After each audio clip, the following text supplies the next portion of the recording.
Hey, what's up everyone? Raging Golden Eagle here, having way too much fun as always. And since it is the Christmas season, what better time to talk about something that has everything to do with relationships, marriage, and family, and traditional values in general. I've pretty much been saying since the beginning that we need to look at Japan and how their government handles their plummeting birth rate, and the fact that their men are en masse discovering the superiority of 2D over 3D. Since I believe that Japan and their herbivore men movement is like a good maybe decade or two ahead of where we are here in the US, how Japan chooses to react to this may very well set the precedent to what happens here in the West. However, we see the first shots being fired not from Japan, but from their neighbors in Korea. Korea, by the way, has an even lower birth rate than Japan does. At least they did last time I checked. So what's their solution? Well, basically they plan on forcing students to date. That's right. 2 universities so far are offering courses on dating, sex, love, and relationships.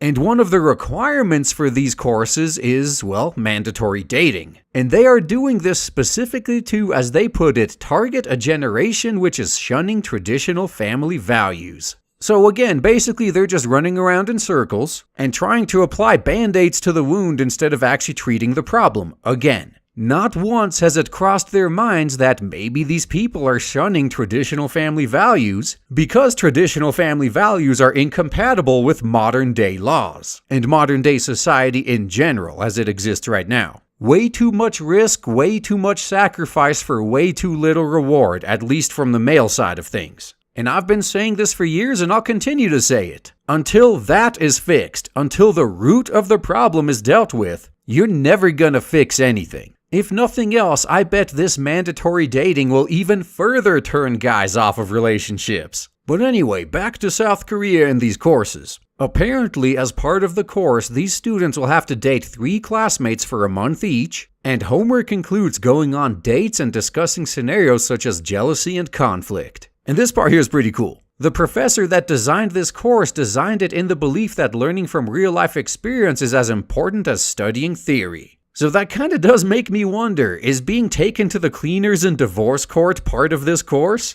Since they are all about learning from real-life experience after all, it would only make sense. But either way, when you look at the stats, you can kind of understand why South Korea is in such a huge panic. I've even done a series of videos on this channel a long-ass time ago, making fun of the fact that the marriage rate in the US is plummeting. They made it a big deal that for the first time in history apparently here in the US, more adults are single than married. But South Korea, oh my god, they seriously do take it to another level entirely. Usually not even a month goes by without me reading about how Japan's population is declining and how it's like 300 years Japan will be extinct and all that other fear-mongering. But I see very few articles cropping up on South Korea, which is surprising given the numbers I'm about to tell you. It turns out that in 2016, the annual number of marriages per 1,000 people was 5.5, compared to 295.1 in 1970. I think it's safe to say that while marriage may be dying in the West, it's practically a zombie in South Korea.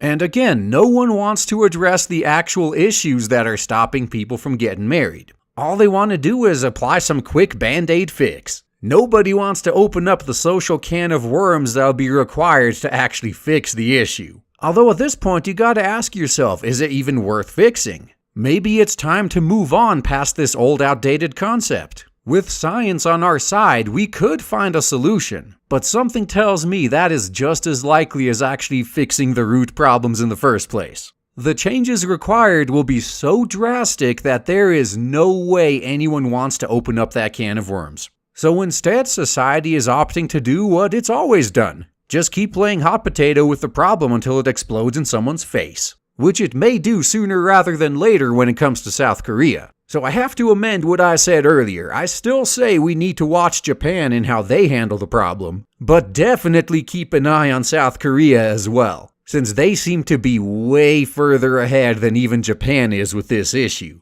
When the hot potato blows up in their face, how the government reacts to that may very well set a template to how they're going to react in Japan and the US as well. So it's good to pay attention to possibly get a glimpse of our own future. And that's all I gotta say, guys. Thanks for listening.